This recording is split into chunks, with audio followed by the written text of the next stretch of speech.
All right, my friends, welcome to episode 366 of Prof and Dev Play Games. My name is Larry the Professor, and over there is Anthony the Dev. He makes video games for a living, but not lately. He's been on vacation, I think. I have been on vacation. I'm like, do I? It's been a couple. Is that my job? What do I do? Yeah. What is my job? What is my job? It's been a couple weeks. Right. I make games. Yes, that's a thing I do. I've felt the same way. This is the first, there's still stuff to do for my job right now, but this is the first time where my winter break has been like an actual break. The previous position I had for 4 years was like a fucking madhouse right now. So it's just been like, I have no stress. I have no big fires to put out. Like, this is what life is like. I know. And I just felt instantly bad for my successor and what they're dealing with right now. So if you're out there, sorry for you. But this week we are, let's see here, 15, 16, 17, 18, 19, 20, 21, 22, 23. This is the 9th year of this podcast if you do it by just years where this podcast has been published. Now I feel like I'm old again. I am old. We had a little bit at the end of 2015 and just now at the very beginning of 2023 because it is New Year's Day. Yep. Happy New Year's. Happy New Year's, everyone. Yeah. So we are doing our annual Games of the Year. And if you have not listened to our Games of the Year podcast before, we do a top 5 and we assign points. Both of us have a list, and the number 5 game gets 1 point. Number 4 gets 2, number 3 gets 3, number 2 gets 4, and number 1 gets 5, and then we just add them together, and then we get the Prof and Dev Play Games Game of the Year. Usually it works out where we usually have the same game somewhere in the top 1 or 2, so that, the games that we're like in the best tend to be the one that we award. But I think there was one year where like our number 3 or whatever on our lists both won it because we had I think it was, yeah. Weird list. This year I'm gonna guess that we probably have 3 games that overlap. That's gonna be my guess. But we'll see. And we also have 3. I don't know how many you have. I have 3 honorable mentions. So we do I have 3 as well. Sounds good. You said you had 3. I can make 3 pretty easily. We do a couple of honorable mentions. One of mine is probably it's probably not gonna piss you off, but I'm gonna say it's gonna piss you off just to see what happens.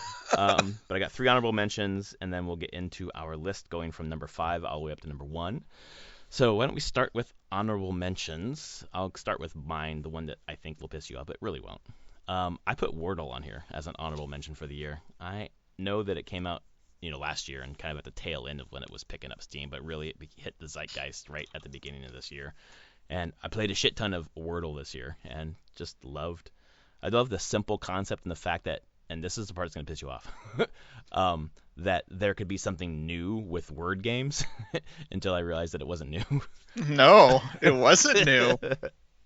I mean, it's fun. I was having a great time with it too, and I still have a great time with Wordle. And I didn't even remember that I had made something almost exactly like Wordle and published it. It's in an actual game people can play. But it was funny when playing Wordle and being like, this is oddly familiar. Like, these mechanics seem really, really similar. Then weeks later, had the epiphany going off. Oh, wait. Everyone go play Bookworm Adventures 2. There's a mini game in there that's Wordle. And was that mini game 5-letter words, or were they different? It was 5-letter words. The big difference is you didn't get as many guesses. I think.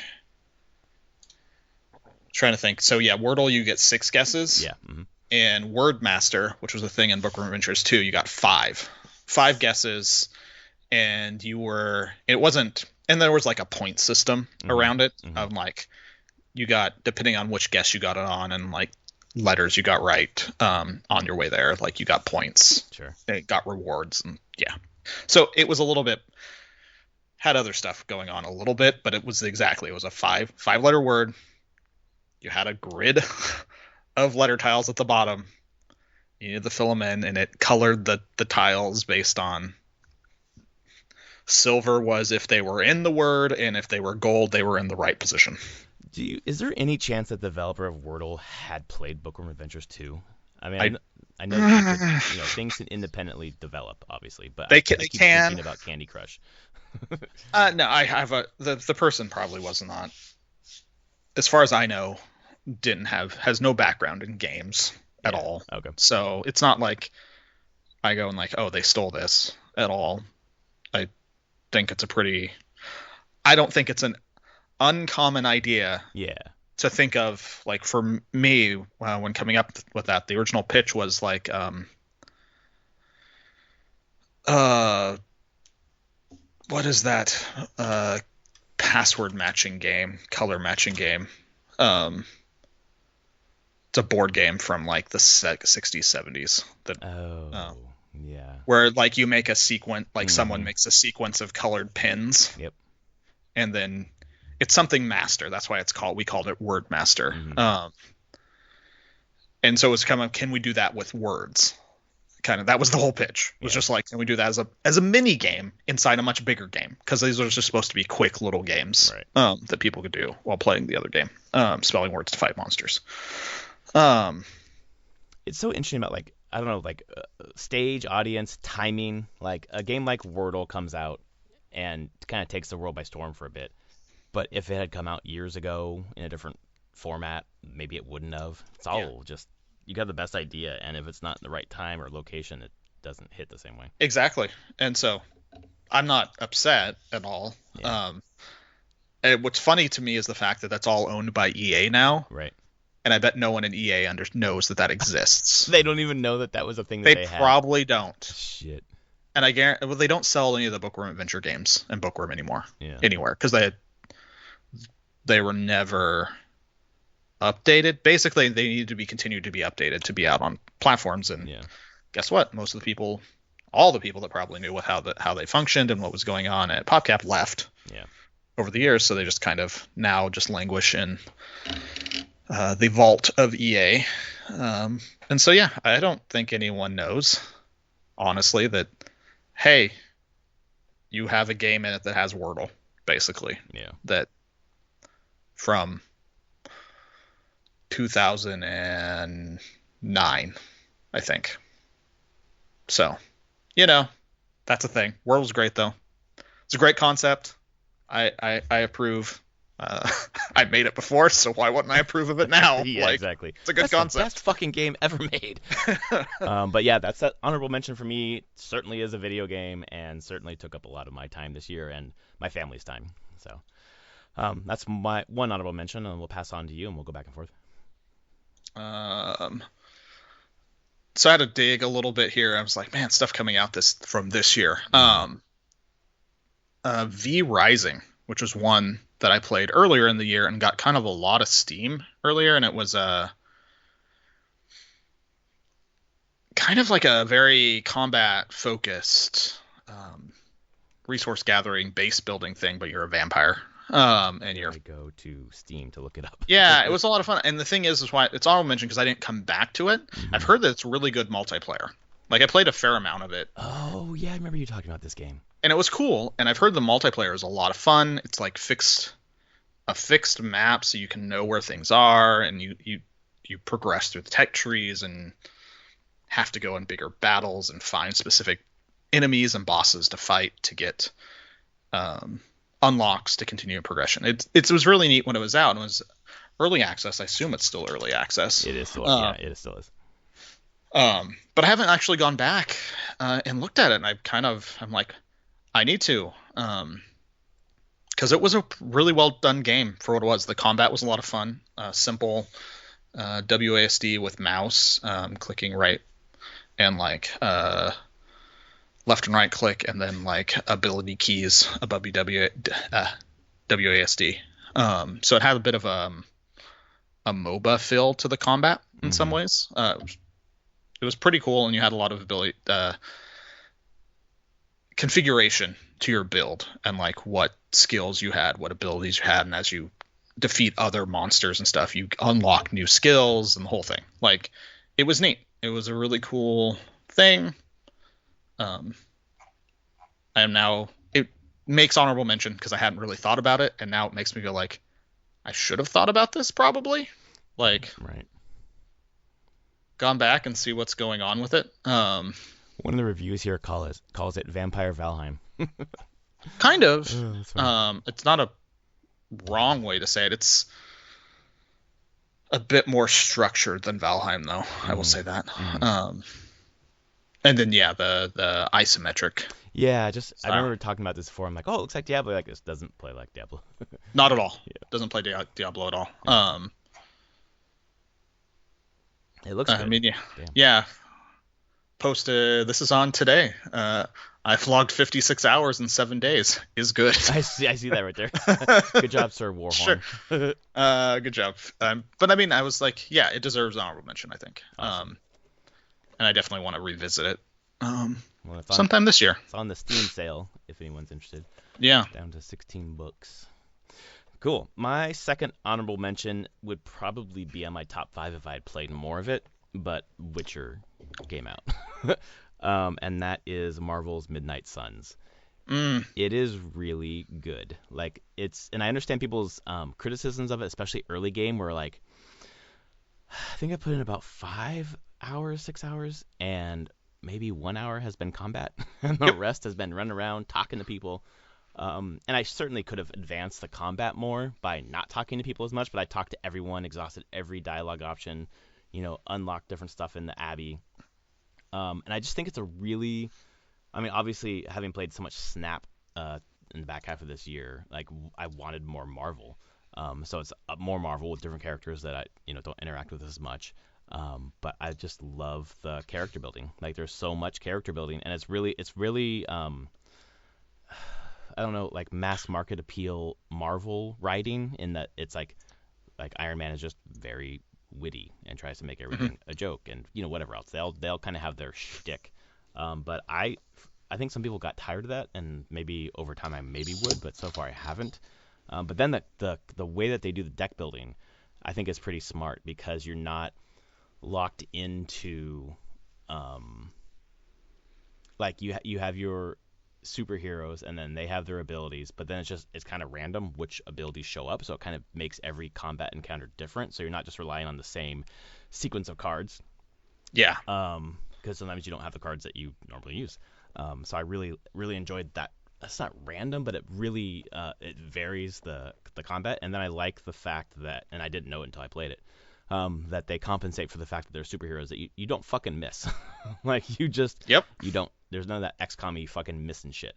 So Yeah. It's not a game about mitigating uh, your effectively. Yeah. XCOM. You're constantly under threat. Your shots could miss. yep. Things can go south at any point in time, and your whole job in that thing is to just get missions done as fast as possible, focused on mitigating chances for bad things happening. Yes, exactly. But that doesn't feel like superheroes ever, and you're not supposed to feel like a superhero in XCOM. You're supposed to feel like you're up against a looming threat that you have no right to fight. Right. Completely different feelings. Making games is all about making people feel things, different feelings, and you're great. They chose correctly in being like, you're superheroes. Like, you hit and deal damage. That's what they do. Well, and I think some people are like, on the other side of that is like, we're superheroes. Why are we fishing? I don't want to be fishing with fucking. I want to fish with Blade. Yeah, That's exactly. awesome. I want to do it. Like I like that aspect of it. Like, do you have to decide how you spend your time, which is very Persona-esque. I really like that, and it's just a mix of like Marvel and fucking Persona and Fire Yeah. Emblem in all the good ways. And if Witcher 3 Wild Hunt, the updated edition, didn't come out, I would have put a lot more hours into it at the back half of this year. So that's why it's an honorable mention for me. Makes sense. And I think part of the problems that I had on playing on PC is just the fucking stuttering. Weird. And, Yeah. well, people found out because it forces you to have the fucking 2K launcher. You just disable the 2K launcher and all that shit goes away. Really? So, yeah. So I need to do that so that I can have more fun with it. But yeah, so that's my number 2 honorable mention. Mine is Tactics Ogre Reborn. Oh, And similar to you, I just didn't put as many hours into it as I wanted. But I probably put 10 to 12. I love tactics games. It's very much the predecessor to Final Fantasy Tactics. The writing, the translation, this new translation for this is just great. they've clearly updated the combat system to a point, like leveling systems, to keep things a little bit better paced. It's challenging, like really challenging. Doesn't seem like it at first. The first like 3 or 4 battles, you're like, okay, I got this, and then you hit like battle 5, and you're like, oh fuck, like I don't got this. I don't know, man. I survived it and I beat that one, but I was like, okay, I can't just wing it so much. I need to actually consider my moves and think through my turn and which like all my characters and how they're going to progress so that I can like combo them properly through the map and hitting certain enemies at the right way and the right time with the right characters. It's I was like, okay, there's a lot of density to this that I can't just power through it, like brute force my way here. Right. Which is fine. A good tactics game doesn't really let you brute force. You need to think through that stuff. Which is kind of the fun part of the game, right? Like you don't really want to just like rush it. No. Yeah. And so I need to put more time into it. But I was really enjoying it. It was neat for the fact that I hadn't ever played the previous versions of it. The PSP version, it was a PSP version. I never played the original, but the PSP, and I didn't have a PSP, so I didn't play the PSP version of it. So it was nice to play this because I've had friends and colleagues over time saying that, like, hey, if you like tactics, this is like the foundations of Final Fantasy Tactics here. And playing it, it's like, yep, this is very much clearly the inspiration for Final Fantasy Tactics, which I mean, it's the same main designer and team, right. Who went on to make Final Fantasy Tactics. So it has a lot of those hallmarks and staples to it, but very good for anyone who wants tactics RPG. It's a great one. Triangle strategy kind of is very much clearly based on this game, trying to evoke a lot of the feelings of it. I can already say from playing like the demo of Triangle Strategy and playing Tactics Ogre Reborn, Ogre Reborn does it better. I would say like it knows what it's trying to do. It's shorter dialogue, shorter story, get you through it. Every line's meaningful. Triangle Strategy kind of just went on and on in its non-combat time, and I was like, okay, these scenes need to be cut down. I feel like that's the same thing that happened with Octopath Traveler, where it was trying to riff off of like Live Alive, and how we know the stories that don't connect, but then somehow connect in the end, and then it's just like it didn't hit. And I think people like both of those games well enough, but you're right, comparing them to what they're trying to make an homage to, they just did them better. Even though the 2D 3D thing, like, it fucking looks great. It's fantastic. And it looks great. So, but that's my second honorable mention. Excellent. My final honorable mention is a game that you and I played together, and then I played probably another 2 hours on my own, and then haven't picked it up since, which was surprising because I was looking so forward to it. And it's Shredder's Revenge, Turtles, beat 'em up. Had a ton of fun. It's exactly what I wanted out of that game. It's very much like a really great rendition of like what you remember those games being, the Turtles beat 'em ups, but better. The music was fucking awesome. I love how they like put in so many Turtles characters, and just the way that the combat flows is just, it feels more modern and it's better. I didn't go back to it after I played it that 2 weeks really. But it's an honorable mention for me because it was something I was looking extremely forward to for several different reasons, and it hit all those reasons very well, and then I moved on. So, loved it. I feel like that's just less an issue of that game and an issue of that genre now. Yeah. Like that beat 'em up genre doesn't have a lot, like games in it don't have a long lifespan. Like you play it, you beat it, and you're like, that's cool. Had a good time with it. Yep. And it doesn't offer a ton of replayability. And I guess you could get more characters in this and level your characters up a bit, but I would say that that's kind of minor. I've heard that River City Girls has a lot more leveling to it and like deeper character growth as like a beat 'em up, Mhm. which is I had a friend tell me about it. So I think I just think it's a genre thing though. I don't think it's just the Turtles game.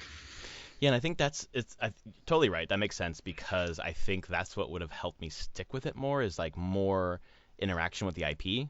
And I just think about it in terms of like when I was a kid and I had like TMNT3 Manhattan Project. I played the shit out of that over and over and over and over again. But I think I was more into Turtles then, but also I probably had fewer things to play or fewer things to Yep. do. So I had Yep. more time to just be like, I want to play that game again. And I just love that dopamine rush of like doing it again and again and again. Whereas this one was like, yep, that's what I wanted, and I moved on. And it's always Yeah. there I can go back to, but I have not. But Yeah. I think if there was some sort of deeper progression, like I unlocked Casey Jones, I'm like, okay, cool, I have Casey Jones now, and all right. Playing as the different characters wasn't different enough for me to like want to Yeah. play it over and over again. So, but it's I can still see that. honorable mention. Yeah. And my final honorable mention is Warhammer 40K Darktide. Oh, nice. Had a blast with it. I feel like I have seen almost everything in the game. And it is a game that just is about repetition and getting stronger, getting ability to have better weapons, gear, perks, the whole thing. I think the only thing that held it back into honorable mention is, I put in a good chunk of hours into it. I should check. Darktide, how much? 34 hours. Damn. Had a good time with it. I'll just say, like, how it's launched, it is very much meant to be a live service game. They've already, since it launched, released an update that added like 2 new missions, a new zone, some new weapons. And I think that cadence is going to keep up. So probably in January, sometime towards the end of it, there'll be another update with another mission or 2, and I'll come back to it and play it then. But with how it launched, it feels a little bit bare bones. Not bad. Like the actual moment-to-moment gameplay is great. It feels good. Combat feels great. It's just around the edges when we talk about the progression, the perks, the classes themselves. They just feel a little thin. Yeah. And they've talked that there was a roadmap to work and add to that. Like you have 4 classes and 1 specialization for each class. That's what you're playing right now, and they'll eventually have multiple specializations. So I think this game looks very different at the end of this coming year, end of 2023. And I'm glad I have it and I can continue to play it. But not enough to be in my top 5. But it's a good game though. I'll give it that. Yeah. I feel like how many games came out this year, even with a top 5 and then a couple honorable mentions, it's still like one of the top games of the year. Mm-hmm. I was very happy for it. I think there's been some good Warhammer 40K games that have come out now. It's been a while, and got this one, and last year we got Chaos Gate Demon Hunters for another tactics game that doesn't actually do hit chance at all. You're Space Marines, you just hit. Right, you don't miss. Well, and you've got Cavill breathing life into 40K coming up. So it's about time. Let's see if we can do this. That was with Amazon, correct? Yes, I believe it is Amazon. Amazon's willing to shell out the money. So, because I feel like to do a 40K game, 40K TV show right, you're gonna have to spend a lot of money.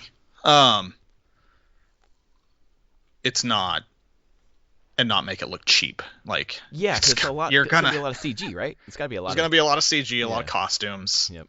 Hopefully they do, and not all CG. I think it would be great if they could do some practical. The costumes matter. Mm-hmm. So like big armor and we'll see. But I feel like with the aforementioned games, Cavill coming in, I just feel like it's been a good year for 40K as like a brand overall.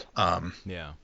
Honestly, since the pandemic started, the brand of 40K has just been rising constantly. Like I know that like Games Workshop's miniature sales have been through the roof since the pandemic because everyone's like, well, I gotta have a hobby. Gonna start painting those minis. Well, I saw your picture today, and then my friend Daniel, getting Yeah. into the mini painting. I was like, oh, this is a thing people are doing. Oh yeah. They sold a ton, especially in like total amount sold went way up, and Games Workshop owns all the facilities that to design and manufacture all their miniatures. Mm-hmm. So they're not outsourcing it.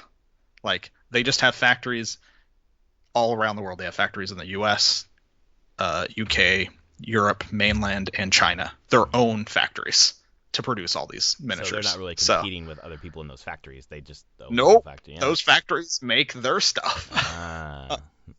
And so they haven't really had huge supply issues. They had some shipping issues at times, but oh yeah, of course. But actual manufacturing, no. That's why they've been able to survive so well. So I really just think the property is on the rise right now. So I'm pretty excited for that. That is very cool. All right. So now we're into the top 5. Again, 5 is 1 point, etc. Up to 1 is 5 points.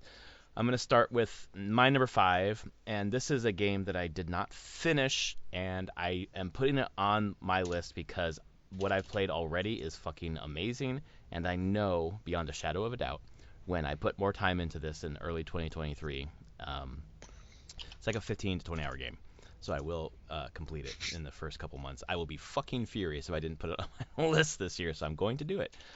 It's my list, and I'll do what I want. Pentiment is my number 5. Pentiment, the writing. I mean, if you've seen other people's Game of the Year lists or whatever, Pentiment's near the top. And it's because of the writing.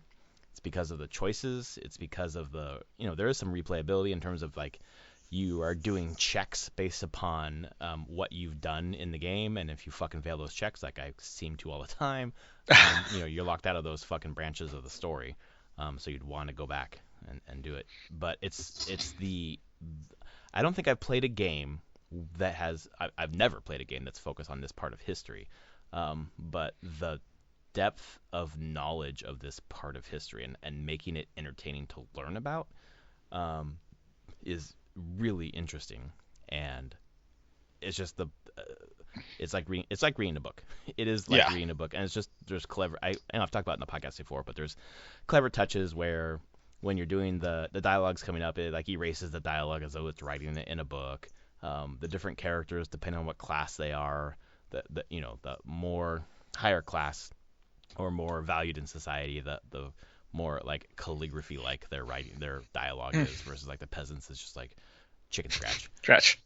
Yeah, and it just in the 6 hours I played, it has brought characters to life in such an interesting way, and it's an adventure game in some way because you are the classic adventure game thing where you find something that you don't understand what the fuck it is, and it interacts with some other item in some other place to unlock some new thing.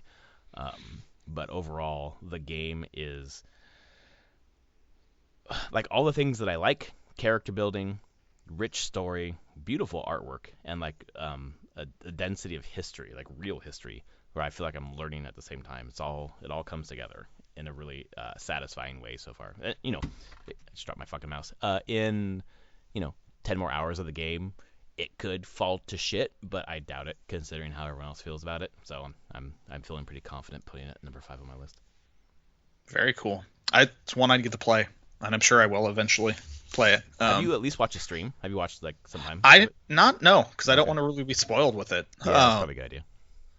But I mean, you're echoing a lot that I've heard. I've seen it on a couple Game of the Year lists, and people have basically been like, this might have been higher, but it is like reading a book, and it's a good book, but it's a lot of reading. It's a lot of reading, absolutely. And they loved it, but they still hadn't. A number of them haven't finished it because it's just like, this is a lot of reading. Yep. But very cool. So I'm pretty sure this game, my number 5, is going to be, I think, potentially on your list somewhere. Be surprised if it's not. But my number 5 is Horizon Forbidden West. I've heard of it. Yeah. I was going through all the games I played this year. At first, I had forgotten about it, which is sad, but it's true. Like, it kind of got. Ago. it has been so long ago, and it kind of got crushed by some other games. Mm-hmm. Like which is the seems to be the trend with Horizon, unfortunately. Yeah, dude. Um, but to me, I felt like it took everything that was good about the first game, and just did it better.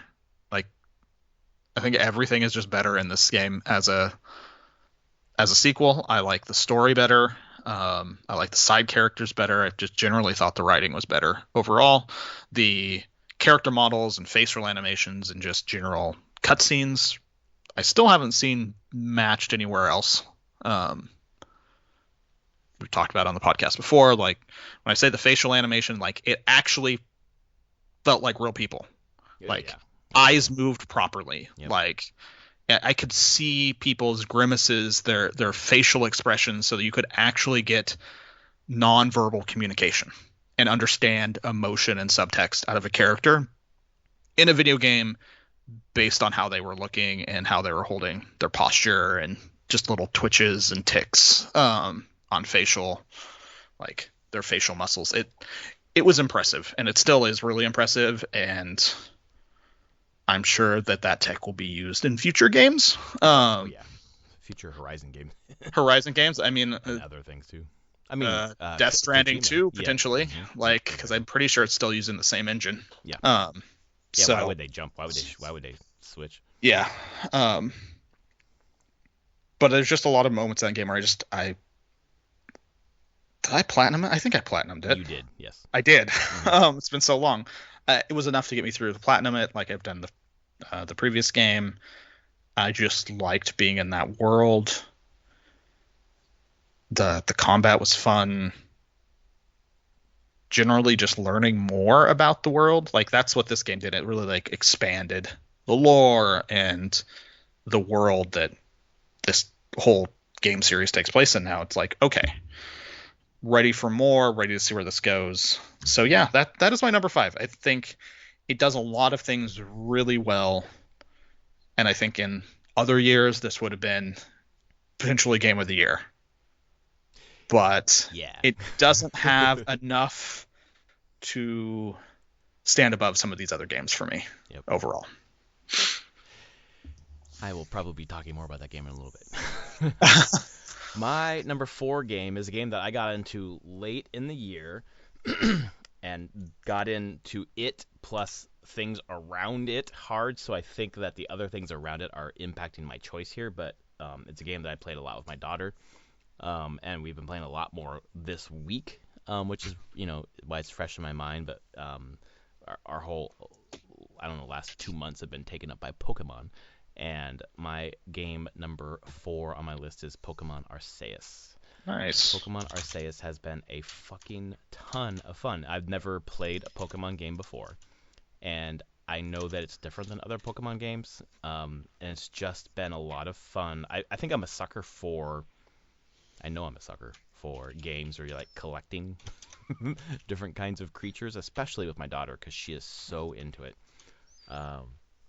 But just the stupid variety of Pokemon is so, it makes the traversal around the areas more interesting because you're just looking for like that new Pokemon, and then turning in your research tasks and like all the quests that they're all just fetch quests, but for some reason I find them interesting, because there's something new, a new Pokemon, a new piece of information about them, whatever.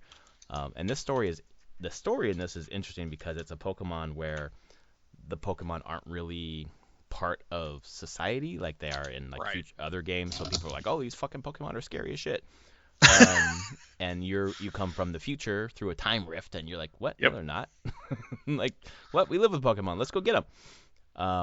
And the story is like it's story heavy. So I'm reading a ton to my daughter, and when I'm reading, I'm like, okay, this is a kids game, but we're talking about like the gods, like Pokemon gods, and them bestowing their virtuous light on us. I'm like, what the this is very, like, very religious, in a way that like we don't have in our family. We don't talk about Yeah. religion and all this kind of stuff. So it's my daughter kind of looks at me like, wait, what? But we had a couple of boss battles that have been pretty interesting, and my daughter has been having a lot of fun just throwing Pokemon, throwing Pokeballs at things and catching them. But I've found myself, unlike other games that we play together, like we played Wind Waker today, and we whatever other Miitopia and other shit games that we played, not shit, but we have fun. Yeah. But I don't play them when she's asleep. Yeah. I play Arceus when she's asleep.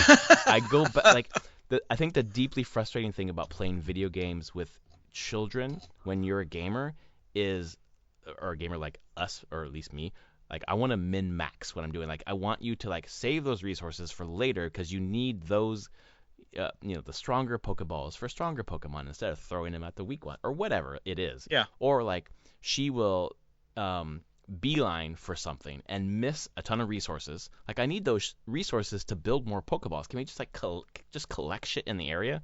So when she goes to bed, I'll go back to where we were and collect the resources, find new Pokemon, do the dialogue and the story that she missed. There's like she passed like 5 quest givers who were giving little quests for her to do, little tasks to do. I was like, you want to get those tasks on the way so you can like collect them all, and then while you're out there, you might like accomplish several of those things all at once. Nope, she just wants to do that one thing.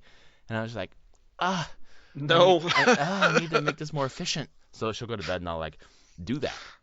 And I'm like, oh my God, I actually like this game. It's nice. like crept up on me. And then add to that Pokemon Go, just the whole like adding to the experience of getting into Pokemon as enhanced playing Arceus. So that's my number 4. Another one that I feel like I'm probably gonna play at some point. Because my kids have brought up to like, what's Arceus like? And I'm like, different. As far as it's funny about the deity stuff. I assume it's still very Japanese Eastern kind of religion creation tales, and some of the Pokemon stuff before has talked about like the god Pokemon. Yep. And it's a Japanese game. There's I don't know if we're killing God. Maybe we will later. I don't know. Fun aside, so I posted in our Discord at Christmas. Family got me this like 650 page textbook tome that is a visual. It's a guide to Japanese RPGs.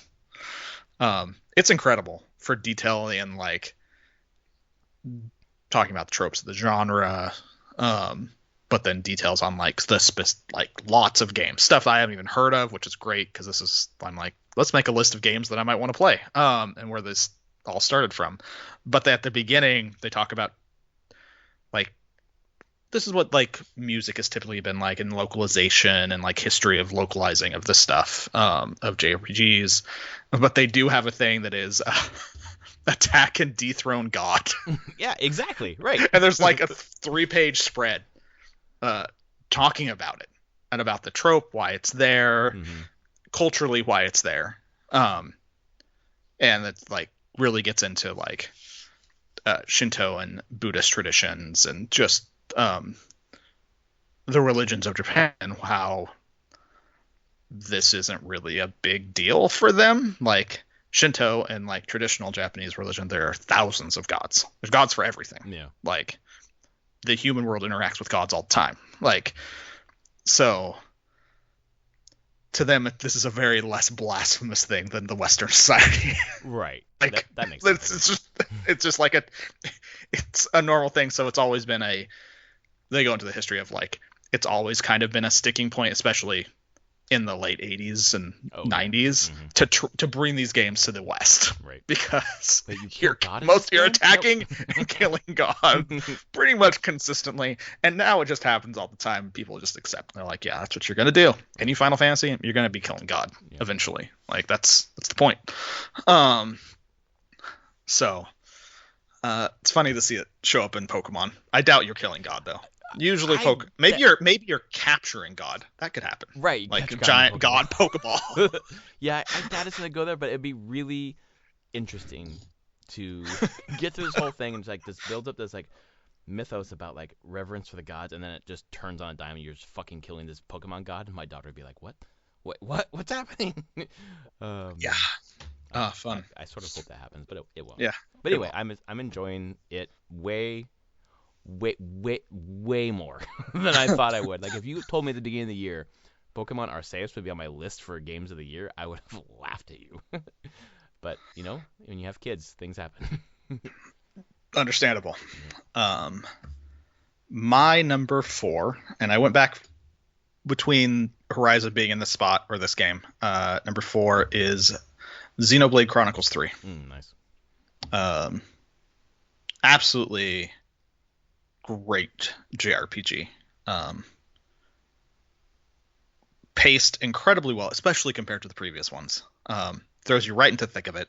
Yes. Gets you up to speed very fast. Gets the core team together. It's not like a go around and collect your team and get new characters. It's like, no, you get 6 characters, and within, I think, a few hours of the game, you have all 6 characters together, and you're just going. The point is not to find all the characters. It's you're a team, and there's a lot of interpersonal conflict and stuff that gets resolved, and it's actually really cool. The characters are all really neat. I did not finish it. I'm still at that point. Do I want to go finish this game or not? I will do it. Maybe it would be higher on the list, or maybe it would be lower on the list. I've heard that the ending is pretty divisive overall. Like some people love it, and there's some people that just absolutely hate the ending. Because I've just heard that it's kind of ambiguous and kind of bittersweet, and some people don't deal with bittersweet all that well and ambiguous endings. So I'm okay with that. So I feel like I'll probably enjoy it. But from RPG mechanics, I really enjoyed the combat system. I thought it was incredibly dynamic. Once you understand it, it plays much cleaner than the other Xenoblade Chronicle games for just doing really cool shit. I'm kind of sad it's on the Switch only, because boy, does it push that hardware to the absolute max. But the thing, yes, I agree. But I feel like compared to other games on the Switch Sure. that push it to the max, Sure. like they know what they're doing. They do, and they do the best they can, and Yes. they keep it very playable, I will say, during it. Yeah. This is a game where I've been like, man, I kind of just want to download an emulator and play this through an emulator, because I really would love to see this at higher res. Yeah, like, absolutely. because sometimes it gets very muddy, clearly. They have 6 characters on screen, sometimes 7, because you can have hero characters. So there's a lot going on with effects. But it's huge, a huge JRPG. It's very intriguing. I like the characters. I like the general story. Had some great twists to it. Brought tears to my eyes a couple times. So it's definitely hitting the right emotional notes throughout. It's really good. It's definitely a culmination of everything that that team had been working on for a long time, even since probably Xenogears and Xenosaga back in the 90s and early 2000s. Like, do you see some of the learnings from being a support studio for like Breath of the Wild come into that game? I think in their building of the world, definitely. Like, I think their knowledge has grown on like how to populate an open world like that to make the pacing feel correct, because I don't think it was done as well in 1 and 2 overall. Like, that's why I say I think 3 is just learnings from all their games. Are putting a lot of lessons into place and being like, okay, let's do this. And it's really enjoyable. It'd definitely be my recommendation if anybody's looking for a more action JRPG. This would be the one to play right now. Yeah, and I think sorry, go ahead. I was going to say, and if someone was just like, as opposed to saying, just tell me an JRPG to recommend to play, I'd be like Persona 5. But yes, well, right. It did come out on Switch this year. There we go. Hey. I swear to God, dude, I almost put Witcher 3 on my fucking list. I'm not doing it. I'm not doing Persona 5 Royal. Like, it can just be on the side there. It's always recommended. Yep. Yes. If you've played that, then check out Xenoblade 3. If we will eventually, at some point here, I think we've said doing this for 9 years. I think only at one point through those 9 years have we done like greatest games of all time for us, like a top 10. I think it's due to happen again. I just don't know when.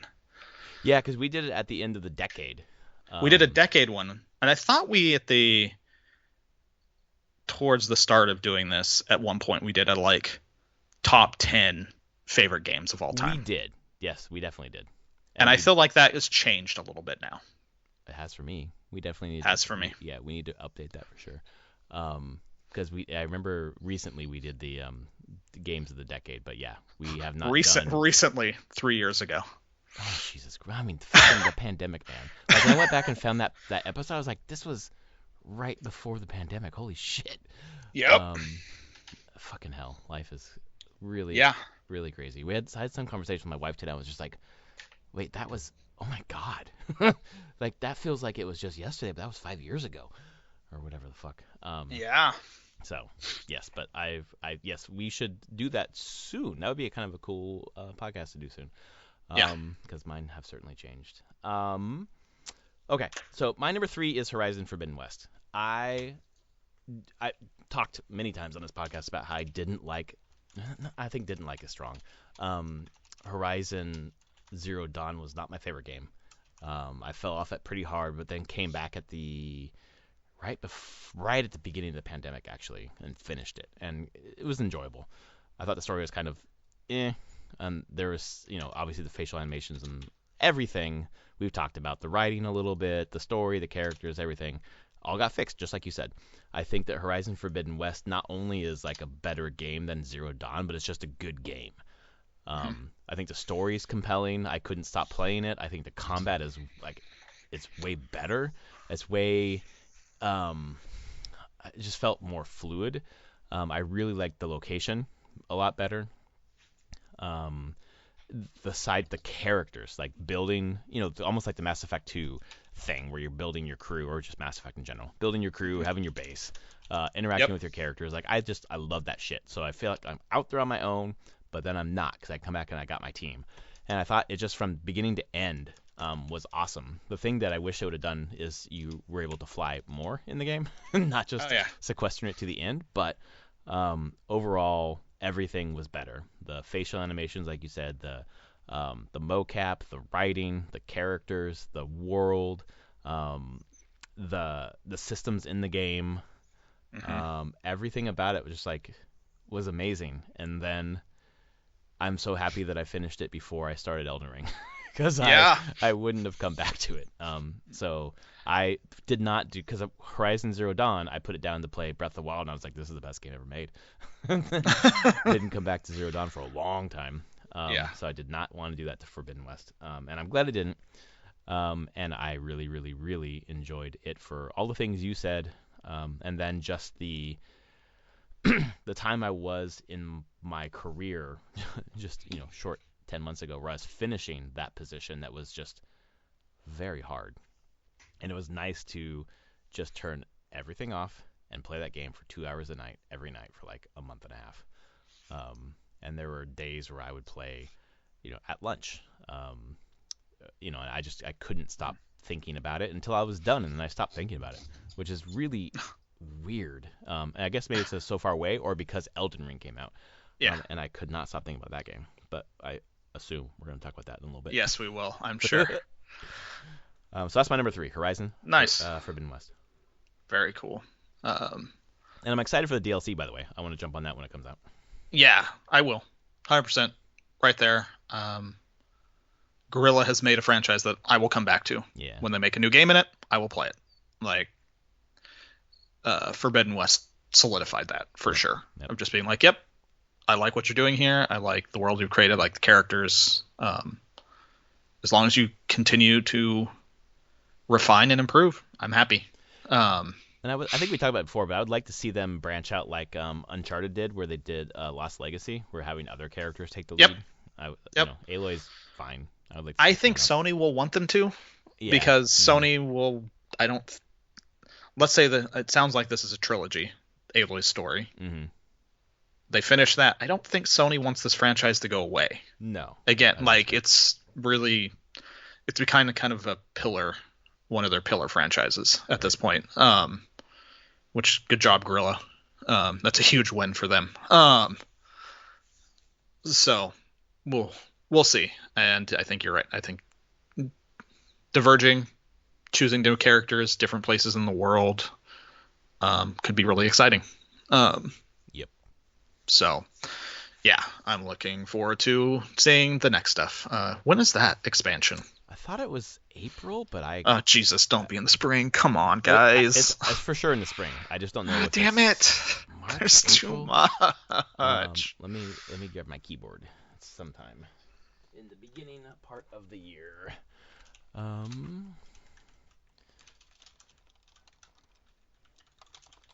know. It's for Burning Shores, Burning right? Shores, yeah. It was at the Game Awards, and It was. April 19th. Yep. Okay. So that's going to be about 7 to 18 hours worth of new content. Yeah. So, all right. Damn it. I just pulled up the article on IGN saying what the date is, and there's an ad on the side for it. Fire Emblem Engaged comes out January 20th. Oh, I know. Oh, fuck. That's so soon. Yeah, it is really soon. Awesome. It starts, and it's just like game after game after game through June. Like, Dude, there is yeah. at least a game or multiple games every month that I want to be playing. And I'm going to have to pick and choose pretty hard because some of these games are going to take a while for me to play. Yeah. So, really culminating in June with Final Fantasy 16. So, I'm ready. That game fucking looks amazing. Yeah, it does. I can't put Final Fantasy 14 on here again. There was no expansion, nothing, so it can't be on my list this year. It's your list. You can do what you want. Sure. My number 3 is Marvel Snap. It was second and third place here. Went back and forth again, thinking on those really hard, but Snap came in at 3. I think probably give it some more time, it would have potentially made it to 2.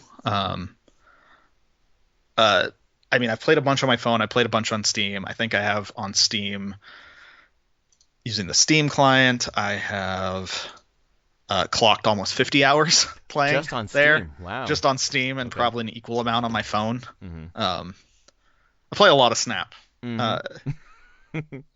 And it really, over the last couple days, especially, where I've finished the current season, I'm generally like done for a little bit, but I'm still just playing games. Yep. Like, not because I'm like grinding for anything. I'm just like, I just want to play a game Snap. I like the decks that I have right now, and I enjoy playing them. So they nailed it. Ben Brode nailed it. Second dinner. They did great. They made probably one of the most important card games that's probably come out in a long time. I'll be honest. Yeah, dude. It really feels like it's different enough. It's a card game, but it's very different than what's come before. Familiar in some ways, but like fast, 5-6 minute games, great. Where it feels like there's actual strategy to those 5 or 6 minute games. It's not. This isn't chess or on one end. It's not checkers on the other end. It's somewhere in the middle. It's a nice place in that strategic mindset, and there seems to be a high skill ceiling to it as well. Like, I feel myself getting better at the game as I play more of the game. Like, even after all those hours, it's still happening. Yeah. Mm-hmm. I'm noticing things. I'm seeing different plays. The simultaneous turns is great, especially for a mobile thing like this. It just makes things go faster. It has every turn has that nice feeling of like you're both revealing stuff. So what they do, what I do, how does that interact? Great feeling there. The thing that's interesting about that is a month ago or whatever, you were talking about how people were complaining about the RNG in the game, and like who reveals first does feel a little bit like that, because like if you have Electra, for example, and you reveal first, you don't have a target, and some of that stuff is interesting. I would say like that's one of the skills that I've been learning the most in probably the last month, is paying attention to priority, and trying to earn priority, because there is rules to who has priority. Yeah. And sometimes, depending on the deck I'm playing, I want priority or I don't want it. Yeah.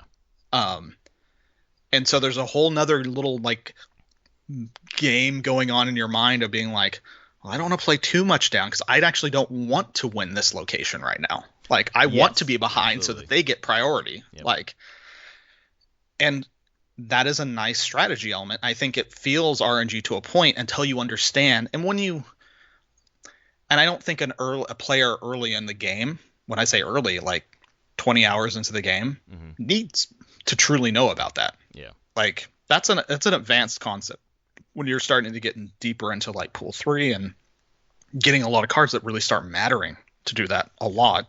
It's a neat thing to learn, but it's not, you don't need to know that up front. So, but that is a good example of like a neat little strategy piece that you need to consider. Yeah, in that vein, I think one of my favorite things to do right now, and that maybe that's like I'm seeing the strategy evolve, or I'm in that place right now because I'm behind you, is feinting toward a location where you're putting cards that you don't really need to build toward a victory, but you're putting enough resources into a location where you're forcing your opponent to keep up or beat you there, and then you're just making them expend their resources because you know you're going to play your real cards somewhere else. Yeah, and if they don't play cards there, then you win it. Cool. Exactly. Yeah. True. Like it's a but you're forcing them to make that decision of Yep. Am I going to actually compete for this location or not? Yes. Like, exactly. or I'm abandoning this because I'm going to focus my resources on these other locations, and that's a part of the game. There's a huge bluffing element to the game. Yep. And that's where I'm at right now, and I'm really liking that component. I get fucked sometimes, but I win more often than not. Yeah, and I mean, you're going to get fucked in the game. It's a card game. Like, it's not like if your win rate is above 50%, you're doing great in a card game. Yep. Like, it's hard to do that way. They've minimized deck randomness in the game, but there's location randomness to make up for that. Like, I think a card game that doesn't have the randomness to it, like everyone always talks like, I don't want to I hate RNG in my card games. And I'm like, actually, I don't think I think a deterministic card game you would find incredibly boring. Like, that's the same thing happens every time, I would assume. Yeah, you can plan it out. Like, you know what's going to happen. Yeah. And a point of fact, I saw a streamer that because of the way locations landed and how things were, what happened, they're like, this is very deterministic. And they're like, if this game was this way all the time, it wouldn't be huge. This would be boring because you get your hand and be like, okay, I know exactly what to do every time. Yep. And you don't actually want that. You want randomness thrown in. Sometimes that randomness completely screws you. The penalty is not that big to say, I'm out. Like, the part of the other skill to learn is being like, when the randomness hits you really hard and it's like wrong for you, don't stick around in the game. Yep, retreat. There's no reason to. Like, and this isn't like that happens in all the card games I played before. Magic, Netrunner, the big one I played. Like, Netrunner is probably the most heavy strategy card game I've ever played, and I love it. But there are plenty of times whenever you draw that opening hand, you're like, well, I'm fucked. Or a game, because of the way things just occur, is over in like, instead of a half an hour, is over in 5 minutes. You're like, or you concede in 5 minutes. You're like, there's no way. Yeah. Let's just concede, shuffle our decks, let's go again. Like, that's okay. And Snap gives you that quick way to just do it and be like, nah, it's fine. I feel like that makes the win that you get later more satisfying because you're not winning all the time. I don't want to win all the time because it makes it more just satisfying. Like, I fucking earned this because I don't win all the time. Yeah, and I would even say the thing is to me, winning isn't the most. I don't need to win all the time. I just want good games, and I would say a vast majority of my games are actually good games. Mm-hmm. Like, when I'm playing them, even if I don't win, I'm like, yeah, that was a good game. Like, I rarely feel like I was just absolutely crushed. It happens, and sometimes I'm the one doing the crushing. It just. Yeah, I saw that picture you put on Discord. Sure. I've seen a couple. I've had a few games like that where everything just lined up perfectly, and I'm getting like 270 power with Black Panther and everything, and it's great. But I also know that that's incredibly rare. That's been like 2 out of 100 and plus games where that's actually occurred. And if my opponent knew what I was doing or had the card, that's so easy to counter. Yep. Like, they could shut me down so fast. And there's been plenty of games where the people see me play the card and they're like, I play down Wong, and they're like, Cosmo that lane, Enchantress that lane. Yep. Like, just turn it off. And I'm Yep. like, retreat, I'm out. Bye. You it's know what I'm fine. doing. Yeah. Which is fine. Like, that's part of the game. But I've been having such a blast with this game. I just enjoy playing it. And I play a few games every day, for sure. And I complete my missions. I just enjoy completing the missions. Before the podcast, I want to talk here. I was like deep diving characters. Like, they have the anime variants now for Sarah and Angela, and I was like, who are these characters? I've never heard of these characters. Who are they? So Enlighten me, please. So I went deep diving. And the first thing I found out, so Angela didn't start as a Marvel character. It was a co-created character by Todd McFarlane and Neil Gaiman. Oh, Neil Gaiman. Wow, I didn't know that. For Spawn. Angela is part of the Spawn universe. I remember you saying that, but I didn't know that Gaiman was. Gaiman was, and there was a big legal fight over it because they co-created it. Mm-hmm. And there was a lot of legal back and forth, and the courts ruled, like, Gaiman sued McFarlane for the character. Shit. Wow. And they ruled with, I can't remember how they did it. They ruled something that made it inconvenient for both of them, and then they settled after the fact, and McFarlane just sold the character to Gaiman. Interesting. And then Gaiman sold it to Marvel. Mm-hmm. And so that's just an interesting. It was like, so when you're talking about male gaze with characters, I'm like, oh, Angela is totally male gaze because it's from McFarlane. Yeah, that makes sense back now. in Spawn days, like, I'm like, nah, I completely understand this character. When they sold it to Marvel, Marvel introduced the character as Odin's daughter. So it's she's sister of Thor. Okay. She was a child that was stole from Odin and taken to heaven. The Norse heaven, as they call it here, who have like a big feud with Asgard. So she was raised to hate Asgard, and then found out she was Asgardian and thrown out of heaven as well, and doesn't really have a home. And Sarah is her lover, basically, a fallen angel, Mm-hmm. and also maybe one of Marvel's first trans characters. There's a whole history there. This was my deep dive there. But I was like, okay. Learned about Angela. Then I saw that the introduction of her, I think it was in like 2015, was done by, written by Kieran Gillen, who wrote some of my favorite independent creator-owned comics. He did The Wicked and the Divine. Oh yeah. And Die. And he's written Star Wars comics. He's written Marvel comics. He did a bunch of Thor, but he is the writer on Angela coming in, and the artist Stephanie Hans, who he worked with on Die, the latest thing in the RPG coming out. She's like the artist for it, and this is essentially where I can tell is like potentially where they met, was doing this comic together. So they did a run of Angela. They did like 17 issues over like 3 limited series. And my library had them, so I picked them up and started reading them. Yeah, I wonder. I don't wonder. I think this is true. This game has. I'm sure other Marvel stuff has done this as well, but like, how many people have picked up other things because of this game? You know, like I bought fucking Marvel Midnight Suns because of Snap. You know, for example. And you're picking up, books from the library, or people were probably buying them as well. Yeah. I usually don't get. My library has a bunch of the trade paperbacks, so Yeah. I can just get them from there. But it's been fun kind of just going through, and just learning about these characters. Just because I saw it and was like, who the hell are these characters? They seem cool, and yeah, so you get to take deep dives, and I think that's right. I think it's helped a lot there, and it's neat that they're putting what I would consider kind of deep cuts into Marvel Snap. And up front and center, I think I mentioned this a couple of weeks ago, but like they started with the devil dinosaur. What the fuck is that? I know. And it's a fucking great card. Jesus. Yeah. So it's really cool how they're not matching like the best card with like the best character or whatever. You know, like I don't need Thor. I have devil dinosaur. Yeah.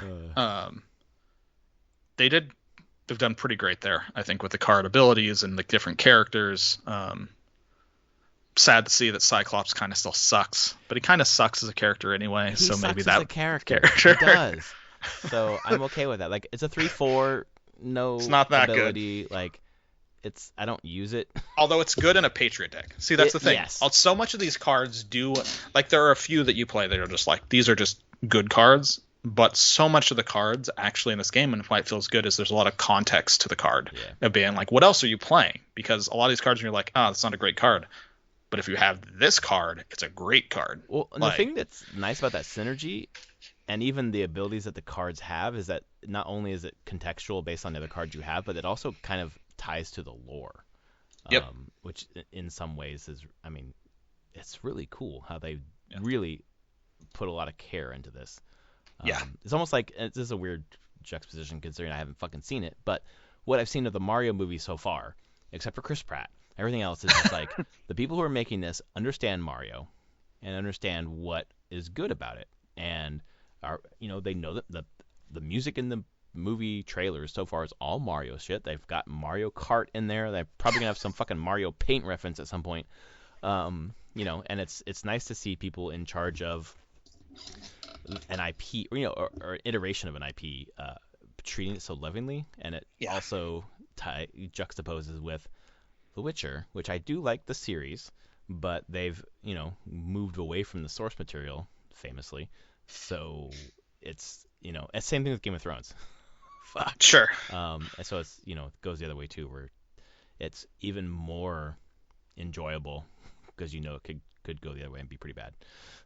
Yeah, and that's the thing. Well, bring Game of Thrones. I think for many years of that season, I was okay with their changes to the core lore. Mm-hmm. I felt like they did pretty good in certain consolidations of characters and shifting things around. I was like, that's fine. Like, you're your own thing. You're trying to change pacing and handling things. And I thought it worked out fairly well. The problem was it just didn't go anywhere. It did not. There was no payoff. Yeah. Then, oh boy. Nothing was earned at the end. No.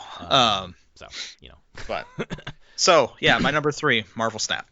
Well, I'm gonna pass this right back to you because my number 2 is Marvel Snap.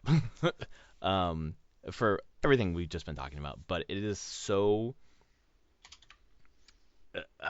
like it's iterative of card games, obviously, but it's also innovative. I think it's more innovative than iterative, only because I haven't played as many card games as you have. But I compare it to Hearthstone, where there was like I got sucked into Hearthstone pretty hard. But there's so much about Hearthstone that is done better in this. Like I'm more engaged. I played more Snap than I've ever played of Hearthstone in this limited time. And it has, something to do with how easy it is to get in, get out. The trappings around it, where like the upgrading of the cards and all that stuff is like pretty well done. It's not super intrusive. There's a reason to do it, to gain the collector's levels, and then getting new cards and just thinking about how you can interact them with cards you already have. And I'm still waiting for Patriot. I don't have Patriot yet. I want to put Cyclops to use, for example. But the amount of decks I've built around either like my ideas or just like Googling, like what's a good deck to use with this character. They just play differently and play so fun. And when I lose, I still enjoy it because I learned something. Like, I could do that with this card. Like I've lost pretty badly to someone who only played like 5 cards, and I was like, damn, I need to learn how to do that because that was fucking brilliant. And then I've lost sometimes where I just like made stupid mistakes, and I'm like, that's taught me as well. So there's just so much. Like, I've seen some people complain about, the fact that they lose so much, or the fact that people can, buy things, buy, I don't know, credits to upgrade because then you go up in the collector level or whatever. But, I mean, yeah, you could. The thing is yes, you can do that. Still free to play game. You can accelerate how fast you get through it. I have seen a chart that shows if you spent max amount of money, it's still a long time to get the cards. Mm-hmm. It's like you can only accelerate so fast. Because I also learned there's like limits on number of boosters you can get per day. Oh, really? Like there's no way to beat that. 1,000. You can get 1,000 Ah. boosters a day max, and there's no way to buy those. Like, Right. or even to choose which ones you get. It's fucking annoying. Exactly. You can't, like, so there's even that. There's limits on the game on like the pace. Even that person that wants to get as fast as possible, there is time limitations put on them. Which has been a complaint that I've seen people saying, that going like, I just want to be competitive. Just let me buy everything. I just want all the cards. And they're saying no. Yep. Like, that's not the game that they want to be. They're like, no, this is not a, like, you get all the cards. It's like you get cards at a slower pace than a lot of other card games give them to you. And that's fine. Experiment, play with cards. Yep. Like, yeah, it's that way. It's a certain level of, it's, I wouldn't say innovation. It's just a different approach to a card game compared to Hearthstone, where it's like, well, if you want all the cards for your deck or just want all the cards, just buy lots of booster packs. Buy the fucking packs. Yeah, exactly. Buy the packs, dust cards that you already have to get the ones you want. Like, and after seeing Snap, that system is really annoying to me now. Kind of, yeah. I would agree. It could be done better. Yeah, and I mean, that's the difference with Hearthstone. I've said it here, is Hearthstone, and me playing a bunch of card games, Hearthstone is still tied to the Magic the Gathering thing. Like, this is what card games are. Right. Like, even to the point of, I do my turn, you do your turn. I do my turn, you do your turn. Back and forth, escalating resources, playing out a bunch of cards, directly attacking the other player. Like, the thing that Hearthstone did was it just made it faster, reduced deck size, ability to target specific cards, as opposed to Magic, where when you attack, you don't attack creatures, you attack the player, and if creatures fight each other, it's only if someone's blocked. You can't. They changed a few things. They just tried to make Magic faster, and they did, but they were still just trying to emulate Magic. They didn't want to deviate too far from that formula. Yeah, and very literally, we don't get to Snap without Hearthstone. We go like Magic, Hearthstone, Snap, obviously, because the person's involved too. But for what it was, and I think it's still enjoyable in some way. But man, Snap has just turned it on its head for me. And again, the complaints about whatever it is about Snap, where you can buy things and get cards or whatever, like, it's a fucking 4-minute round, and then you move on to the next thing, and then overall you're doing better. I just don't feel the same angst about someone who bought the Sarah pack and has Sarah. Like, I just got Rogue finally, but someone could have had. I don't have Rogue. Really? I just got Rogue. Want Rogue. Shit, I was so happy. I don't have today. her.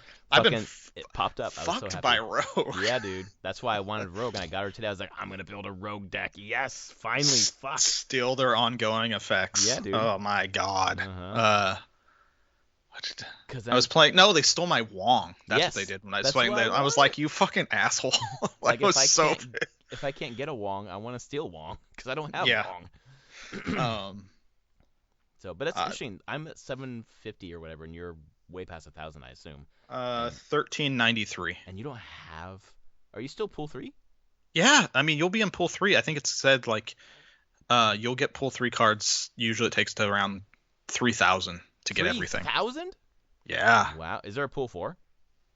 There's pools 4 and 5, but let me explain this now, because it's not every pool 3. Once you get to past 1,000, every time you pull a cash, you have a chance. Like, there's always a chance for a card and other things, but chance for a card is in there. And now once you get a card, there's a chance that it's pool 3, pool 4, or pool 5, where it's only a 5% chance for pool 5. I see. But this is how they're introducing new cards. It's basically, there's going to be a cap to the total number of cards in pool 4 and pool 5. And every time a new card gets introduced into pool 5, one card from pool 5 goes to pool 4. One card from pool 4 goes to pool 3. I see. So the percentage increases that you might get it. Yeah, it just cycles down as they introduce cards. And then you'll see them show up in the token shop as well. Like I've seen a couple pull 4 and 5 cards show up in my token shop.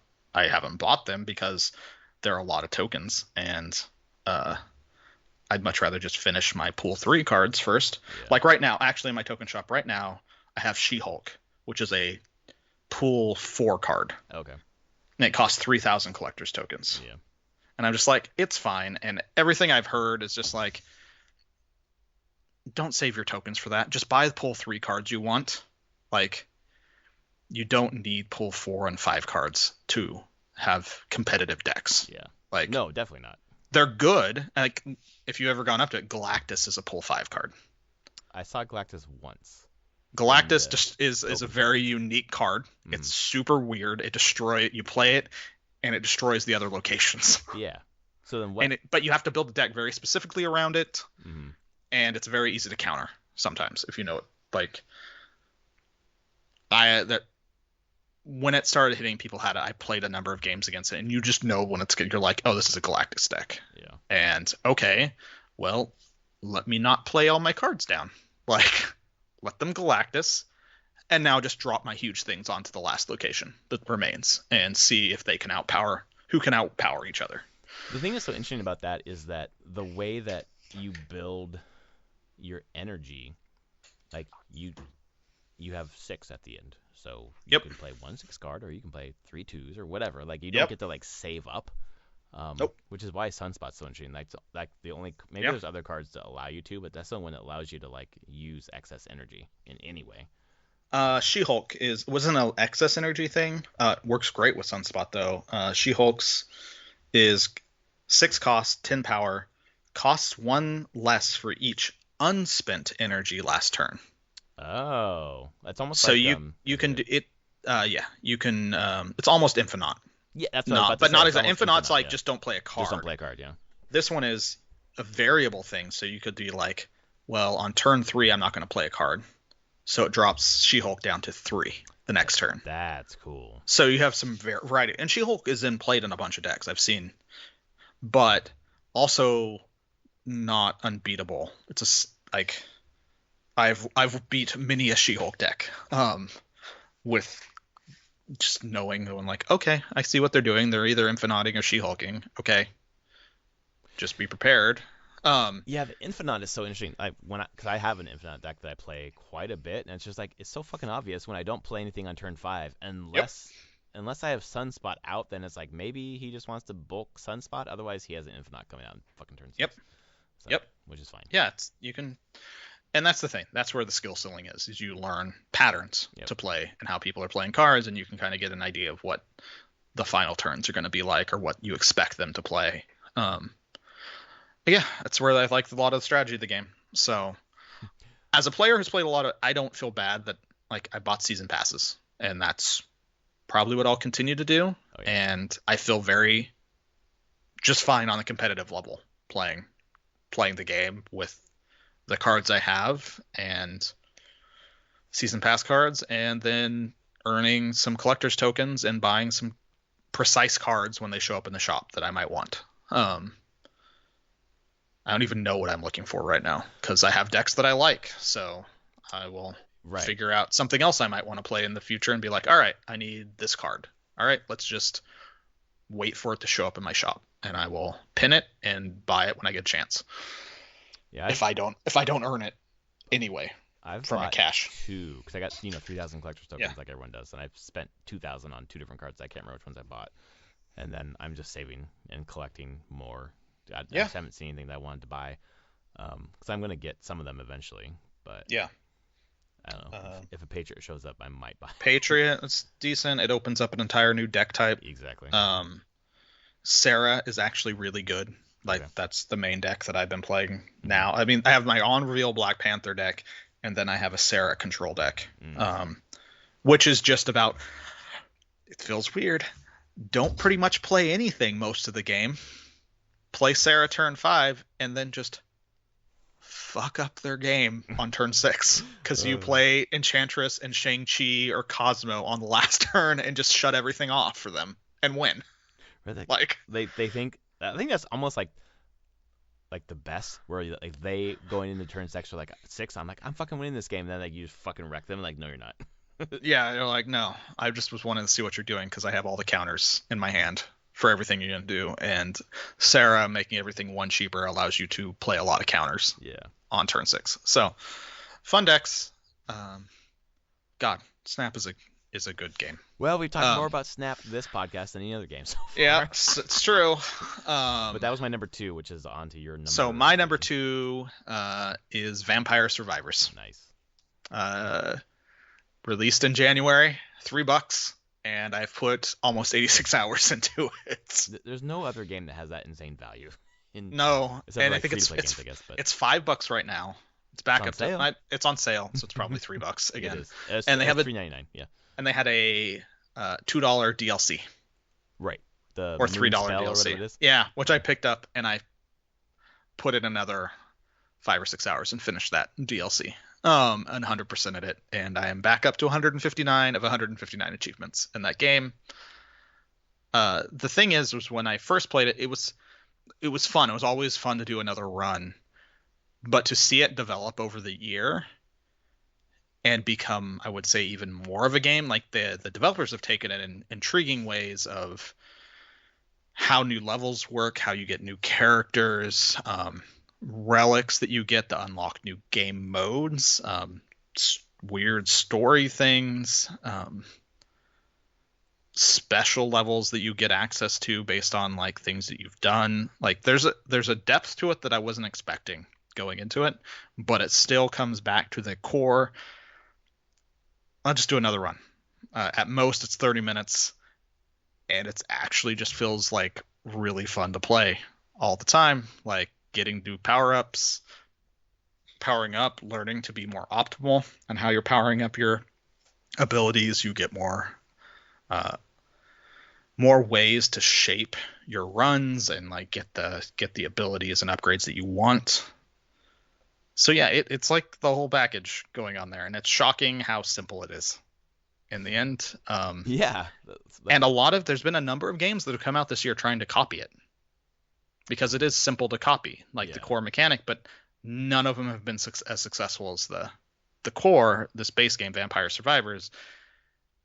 And I've looked at them, and all of them seem to, one thing that they do is they're like, Vampire Survivors, clearly like it needs to be prettier, so they make it prettier. Cool, that's fine. But then they also look at it and be like, well, it's too simple. Oh. And they try to add depth to it, and sure, they add some depth, and there's a certain audience that probably wants more depth. But then you start losing out on like Vampire Survivors hits a certain point where it's like it doesn't need more depth. It has plenty of depth for staying in that flow state while playing it. Like there's a flow zen state this thing just hits perfectly. Yeah, and then the DLC was awesome to play. Some new characters with some great new weapons and abilities, and an actual like built level. It's not endless. It's actually like a giant map that has walls and like buildings and the whole thing. Like there's like you can explore it, and there's different sections that have different types of mobs spawn in the different sections of it. But it was, like I said, it's just been interesting to watch development and them doing creative things like that with the core gameplay. So yeah, for me, it's a game I've kept coming back to throughout the year. Yeah. Every time they've updated it and they put new achievements, like I'm gonna play more of it, and I've never felt bad or felt like I hate playing this game. I just for the achievements, like no, I want it. Good, you gave me more things to do. Let's do it. So I'm very happy with that game, and I hope it gets more DLC, especially if it's these $2 or $3 DLCs. I'm like, every time I'll pick it up and I'll just do more. Why not? I can't see it in them not considering. I think it's done. I think the DLC has done really well for him too. It's in my cart right now. I'm buying it tonight. I've seen a lot of people buy it on my like community feed, friends and stuff that are just like, or they just buy it together with the base game. They're like, yep. I don't know. It's insane. I mean, it currently sits on all reviews at a 98% positive with almost 166,000 reviews. Crazy. And it's, wider audience. I mean, it had a wide audience anyway, but then it hit Game Pass in the last couple months. It hit Game Pass. It's like one of the most played games on the Steam Deck. It's like perfect for the Steam Deck. So I think a lot of things went right for this game. Yeah, absolutely. Like, it's a good game, and I think it's another one of those things of like their execution was well done at the right time, which they couldn't have planned for. But well, it's kind of the same thing about timing, stage, like yeah, fucking you can't plan for that shit, right? Yeah. They clearly were just making a game that was fun for them, and they enjoyed it, and they put it out and said, hey, also $3.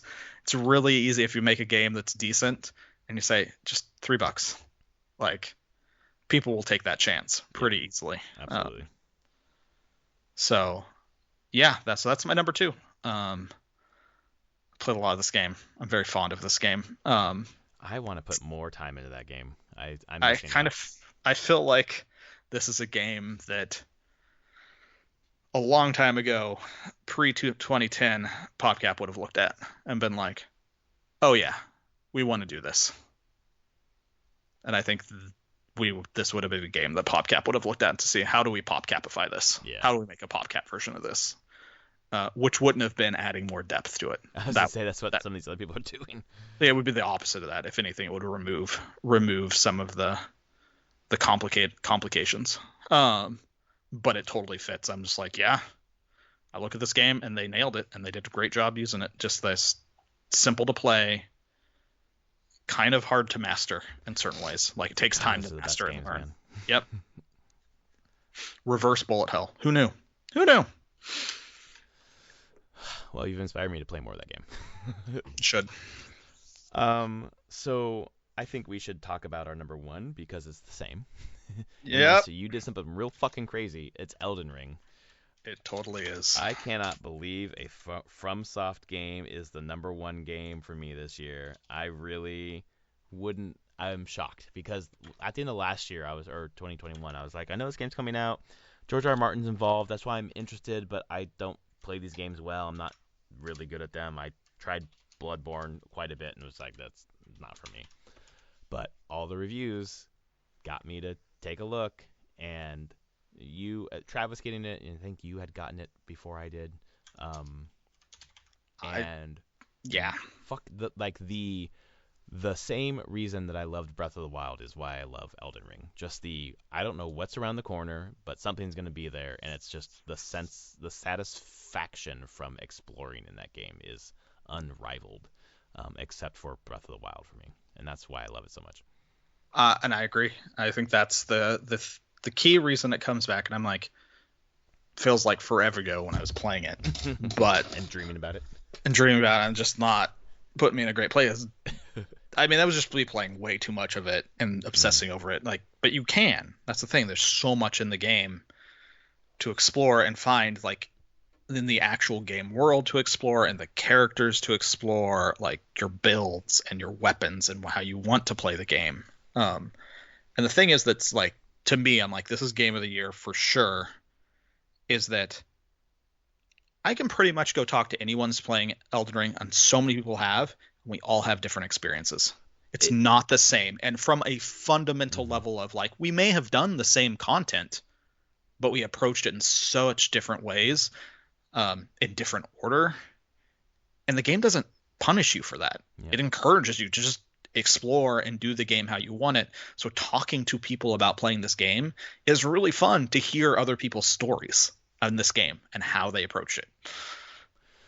I saw something today, I don't know, it was like yesterday on the Elden Ring subreddit where someone was, maybe you saw it too, but there was some sort of summary of Elden Ring, and they had talked about Margit the Fell Omen being optional. And the guy was like, what the fuck? Margit's not optional. And people were like, yes, he is. You only need 2 shard bearers to access whatever you need to access. Stormveil is completely optional. You don't need to fight Margit the Fell Omen to beat the game. And it was just like stunning to that person, and it speaks to that, where it's like things that you think are fundamental to the game maybe aren't. Like, you can get around things. And the thing that other than exploration, the game encourages you to cheese it. it gives you enough tools that you don't need to tweak the difficulty. The difficulty settings are in using more of the tools it gives you. Like you can, use different weapons. You can get build up your skills. You can call in other people to help you or call in NPCs to help you. And you get stuck way less. And if you get stuck in a hallway or whatever, you get stuck in a place, you're just like, fuck it, I'm going somewhere else. Which was not the case in Bloodborne, for example. It's like, the previous FromSoft games, that's not the thing. And this one is like, and why I didn't bounce off this game is I could explore. When I hit a wall, I didn't feel like my game was stopped. I wasn't blocked. I was just like, all right, well, I don't feel like hitting my head against this wall anymore. Let's go see what's over here. Yep. And I could, and I wasn't punished for it. No, you're rewarded because then you get stronger in some way, and then you come back to where you were, and you're like, oh, I can do this now. Yeah. You either gained in strength or in knowledge. And half the time it was knowledge, for me at least. Yeah, it's a pretty impressive game overall. I'm still kind of honestly shocked that they pulled it off. Like, I don't like Souls games that much. Like, right. I appreciate them. I just don't like playing them. I love playing this game. Yeah. I absolutely adored playing this game and trying new things and exploring. I'm still excited, and I feel lucky. I'm 85 hours in. I haven't beaten it yet. I still get to do new shit in this game. And I'm sure you do too. I'm sure there's still new shit that you can do, but there's still a lot of new shit that I can do. I mean, that's the thing. I beat it, and I started the second character and started playing through it. And within even an hour, I was finding stuff that I missed on my first playthrough in the first area. I was like, I didn't know this cave existed. Cool. New thing. Yeah. Like, but that showed just like the density of the world and things to find is huge. And again, going back to why so many people can have so many different stories playing the game that are so unique to their playthrough. Souls games have been slowly progressing and becoming more, I wouldn't say open to the mainstream, breaking out in the mainstream, but this is the one that did it for sure. Yeah. Like, this is it. They made their formula work for a mass market. I feel like that was surprising to them. They're like, "Why we don't?" I think that recently the developers had said like, we're not sure exactly what made this hit with so many people, but it did. And I just keep coming back to accessible is the wrong word, but they made it more accessible. To more I mean, it's kind of the right word. Like, well, no, because it doesn't have a lot of accessibility options. That's why it's like, the right word to me. Yeah. But you know what I mean. Like, yeah, that's the thing. The word accessible is pretty overloaded when it comes to games, because you could actually mean like options in the menu to make it accessible that you see in like. Or just, I guess your maybe Sony. Should be the word approachable. That's the better word. It's a very approachable game compared to their previous entries. Like, I'm thinking, what came out before this? Was it Dark Souls 3 or was it Sekiro? Sekiro did. Yeah. Yeah, Sekiro is like their least approachable. Like, that game is like ruthless. Yep. So to go from that to this is pretty crazy. But it's pretty incredible. Like, I just have incredible memories of playing this game. I just wasn't expecting it. I wasn't planning on getting it originally, and then I just saw some people playing it. I watched some streams, and I was like, I need to play this game. Yep. I think this is an important game to play, and it is. I don't know. I don't see how. Right now, I can't see any other game that would have come out this year that could beat this. The experience I had playing it, the experience I had talking about it with people, with coworkers, with friends, exploring it. I did so much, and I had such a good time. Also, some very controller at wall crushing times, but but yeah, it's an achievement overall, and actually it now makes me kind of not worried, but because I don't ever have to be worried about it, but I'm like, what's the next Zelda gonna be like compared to Mm-hmm. this? Mm-hmm. Like, I get it that Breath of the Wild 2 was supposed to be like, I mean, was originally supposed to be an expansion for Breath of the Wild. Yeah. So I'm trying to get my hopes not too high for it and being like, but I do also trust that team and Nintendo to be like, hey, if we're gonna make this a full game, it's not just gonna be Breath of the Wild remixed. Like, it's gonna be more than that by a considerable amount. Was my hope. But Yeah, the it's like, oh no, they're just gonna make a Breath of the Wild remix, and that's fine. I enjoy Breath of the Wild; it's a great game. But is this a good of game now after playing Elden Ring and seeing such an expansion of? I would say Elden Ring has more. It has much more combat depth and character depth than a Zelda game. I think it has more world depth too, Yeah, and I would say that lore too. depth too. Thank you, George R. R. Martin. I mean, honestly, like It is. I was so They've talked about it. It's him. yeah, and I was so dubious about like, first of all, like whatever, he's not my bitch, but god damn it, write the fucking novels. But whatever, okay, what are you gonna do with this? What involvement are you gonna have in it? And it was significant. That Yeah. lore Bible that he wrote for this thing, like, really added to my enjoyment of this game in a way that wasn't like, oh, I like it because it's George R. R. Martin. I kind of forget that he's involved in it. Yeah. I just like it, and I'm like, oh yeah, he was involved in it. That's an achievement. The lore added a depth to everything Mm-hmm. that you can't pinpoint it, but when you play it, you feel it. You feel like Yes.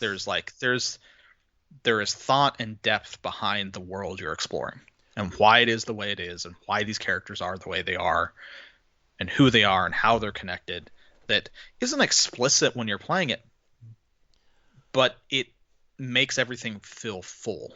Well, I feel like that's like I don't, this is gonna come out wrong, but I feel like George R. R. Martin is lucky that he had a collaboration with this development team because the way that story is told in their games is not narrative. So Correct. I feel like if he was hanging his attempt at writing lore in a video game on narrative, you can then very easily compare it to his other narratives. But Sure. that's not here. So you're just like it's like No. ethereal, and it's like it makes it harder to pinpoint and like easier to point at and say this is awesome because Hmm. I don't really know what it is. Then you just dig into like the fucking lore videos where people are digging into the lore and it's just like wow. And he could be it was probably there in the lore Bible, but he could very easily say yeah, of course I planned all that when maybe Yeah. he actually didn't. But he probably did. So I just Yeah. fucking hell, man. Like Yeah. I'm not worried about Breath of the Wild 2 because of how much I love Breath of the Wild. If it were even a tenth of what that was, it would still be a great game. So Sure. I don't know, but I feel I like my even thought is they're probably adding more to it than they've shown. Truly, yeah, like it's not just look at it's Breath of the Wild, but you can go up in the sky more. yeah, exactly. You have a Like couple more powers. I feel like there's stuff they're clearly not showing that I feel like there's more depth to Breath of the Wild 2 than's being shown. I I will say. I almost just from what I've seen of, I mean, obviously what we see in Breath of the Wild, but some of the trailers of Breath of the Wild 2, I feel like Nintendo, I feel like Aonuma is like, you motherfuckers didn't play Skyward Sword or you didn't appreciate it, so we're going to remix Skyward Sword into these fucking games. It's true. Because the more I play of Skyward Sword, I'm like, Breath of the Wild just iterated on this and made it way better. But like, a lot of the shit that was started in Skyward Sword is Sure. in Breath of the Wild. And now they're like, we're going to the sky and you can jump off those things down to the ground. It's like, oh my god. Okay, fine, I'll play Skyward Sword. Thanks to that game, my daughter still to this day talks about her older brother Girahim. Jeez. Yeah, it's very fun. So yeah, Elden Ring. I mean, this is the least surprising of any time Sure. we've ever done this, but Elden Ring is our game of the year with 10 points. It is 10 points. Number 2, if I'm tracked this right, is Marvel Snap with That's right. 7 points. Mm-hmm. And then I'll say number 3 is Horizon Forbidden West with 4 points, even though Vampire Survivors also got 4, but Horizon was on both our lists. Yes. So it gets the tiebreak. Slight nod. I wish I would have played more of Vampire Survivors. It probably would have been on my list, but I did not. But I will. I probably will tonight. But that is a good chunk. I'd say that's a good list of games. And I can't believe a mobile game is number 2, but it's a really fucking good game. I've never had a mobile game on my game of the year list. I haven't played a mobile game as much as I played this mobile game. Yeah. Ever. This has taken over my. It doesn't take over my life. It's just something I'll play. Like, I was taking over my phone. yeah, I was gonna say, like, it's not a game that I'm like sitting here like, oh, I'm just churning out tons and tons of hours playing. Clearly I have, but